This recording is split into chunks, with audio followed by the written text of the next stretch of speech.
Hello, twisted humans. Do you find yourself wanting to know more about the latest murder, conspiracy, cult, or haunting? Then this is the podcast for you. In 1952, there was a record high of UFOs reported.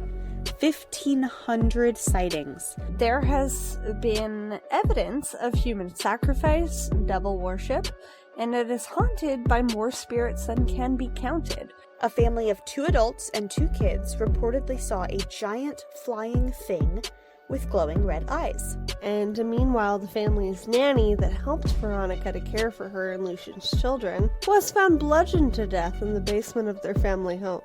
I'm Alicia. And I'm Sierra, and this is Twisted and Uncorked.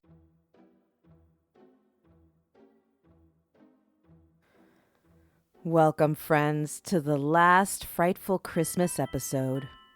I hope you enjoyed these true scary stories as much as I enjoyed reading them for you. Before we get started, I wanted to wish you a very healthy and blessed new year. You know the drill. Grab your favorite hot beverage, turn off your lights, get cozy, and listen to these true, eerie stories.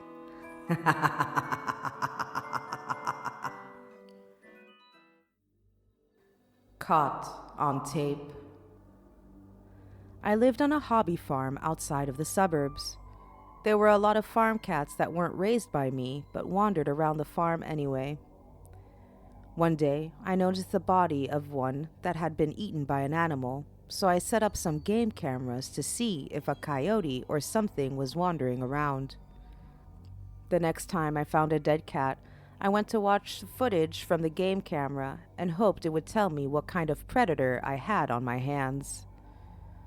When I watched the footage, I saw a figure approach, turn the camera around so that it faced the fence it was sitting on, and leave it there for a few minutes until the camera was pointed to its original direction and the dead cat was visible in the frame. The only thing that would have moved the camera around like that is a human. I have no idea why a person would sneak onto my farm in the middle of the night to kill a cat, and I'm not sure I want to know. Voicemails. I used to wake up with a voicemail on my phone every morning. I never heard a call come through, and I never saw evidence of one on my call log, but this happened every night for a few months. The message was always the most horrific noises, static, screaming, gurgling noises, animalistic crying sounds, and then someone would say, "I'll see you soon." I had no idea what it could be or how it was getting onto my voicemail, but I assumed it was some kids playing a joke on me or something. It freaked me out enough that I decided to get a new phone number. The morning after, I woke up and checked my voicemail and felt a huge sense of relief when I saw that there were no messages. I went to work and checked the voicemail on my work phone like I always do and heard the same strange noises I'd been hearing on my phone. This time, the voice said, "I'm always here." He wasn't a cop. This story is still so terrifying to me that it feels like a dream or something that happened to someone else. I was home one summer alone while my parents were at work. I was 12 and it was the first summer I was allowed to not have a babysitter during the day. A man came to the door and said he was with the police and he needed to check the house out for criminals. This scared me a lot, as you can imagine, but I was under strict instructions not to let anyone into the house, and this man wasn't wearing a police uniform. Also, per my parents' instructions, I had opened the door to see who was there, but I left the screen door shut and locked so they didn't have access to the house. I told the man at the door that I wasn't allowed to let anyone in, but my mom was in the shower. This is what my parents told me to say instead of "no one else is home," and she could let him in a few minutes. At this point, the man quickly reached up to pull the door open, and I knew something was very wrong. Finding the screen door locked, he took his keys out and began digging at the screen to get inside. I started screaming and ran upstairs to my parents' bedroom, where I locked their door, went inside the adjoined bathroom and locked that door as well, and sat there and cried. A little while later, I heard my mom's voice screaming at me through the door. Luckily, a neighbor had seen the man stabbing his keys at the door and called 911, and then my mom. The police were also there. I had to tell them what happened, but they never caught him. My mom took a leave from her job and stayed home with me for the rest of that summer.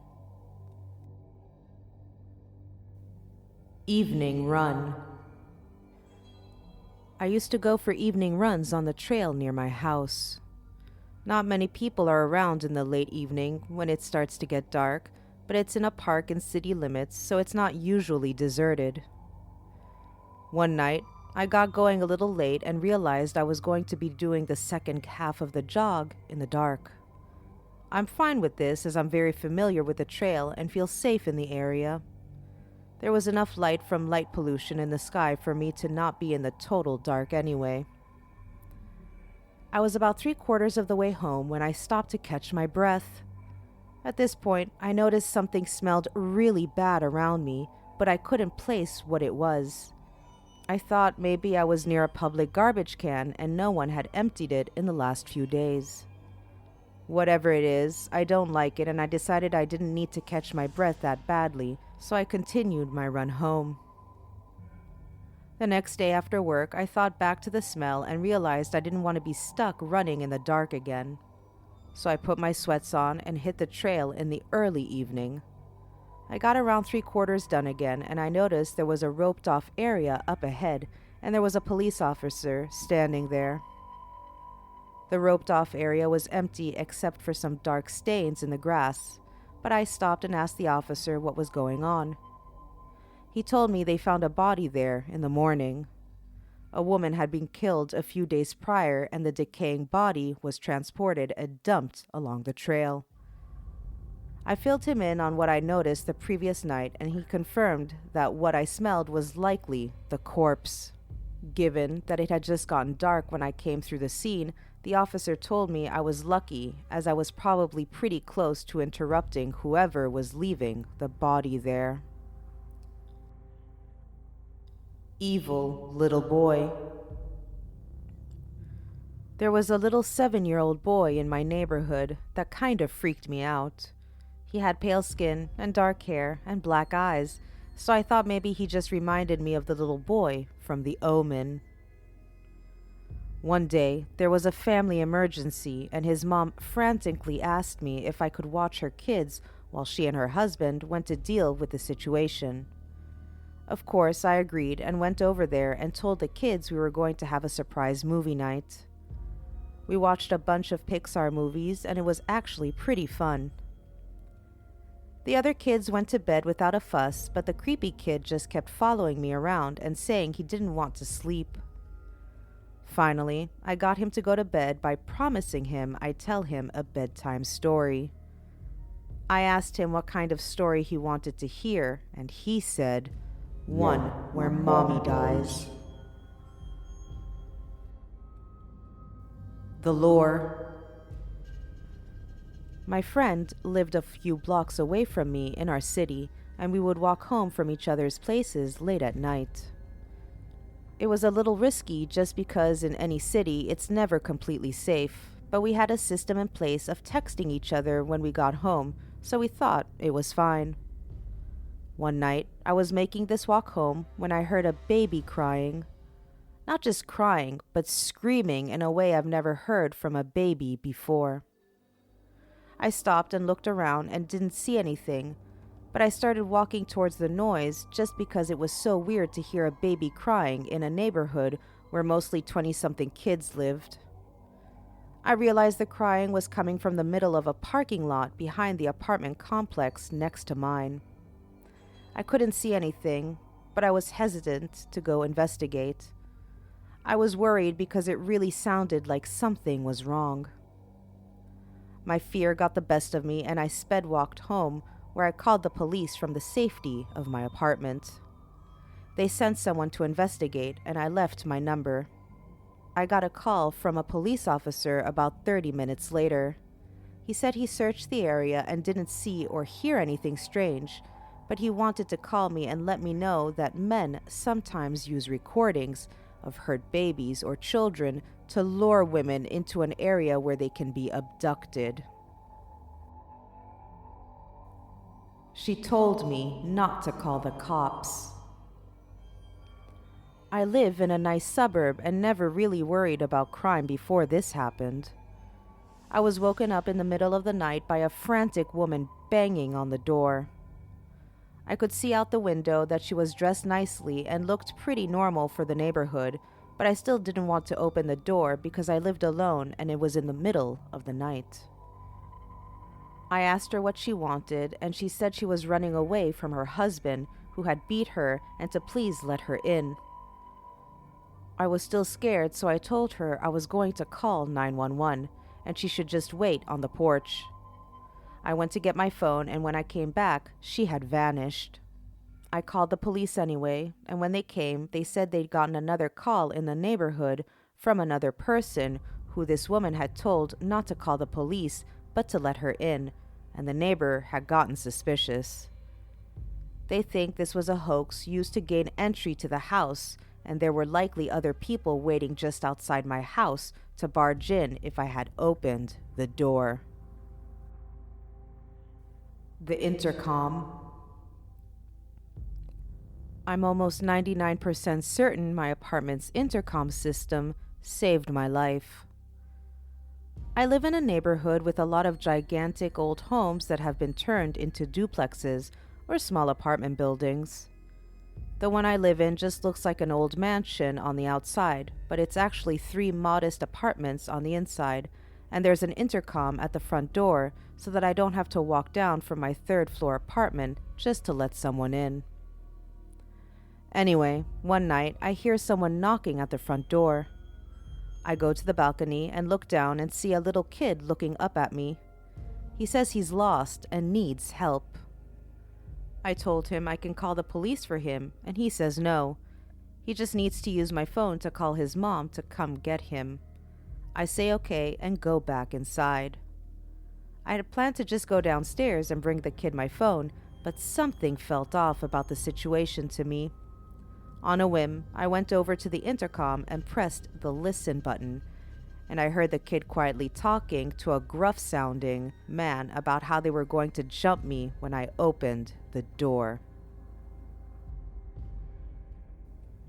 Don't ride with strangers. In high school, I got into a fight with my friends and I started to walk home from a party, somewhat drunk, in the middle of the night. It was a long walk, about 4 miles, but I was stubborn.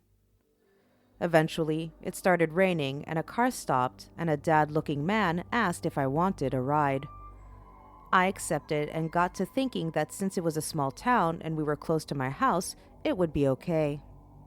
Well, the guy starts talking to himself as if he's in an argument over whether or not to do something, but I can't make out anything he's saying. I can also tell we weren't going the fastest, most direct way to my house, but I don't say anything. I just kind of sit there paralyzed and hope everything is going to be okay. After about 10 minutes of riding in silence, listening to this guy argue with himself, he pulls over on the side of the road. It's pouring out, and we're in some other part of town, probably just as far from my house as I was when he picked me up. He told me to get out, and then he looks at me and says very sternly, "Don't you ever accept a ride from a stranger again."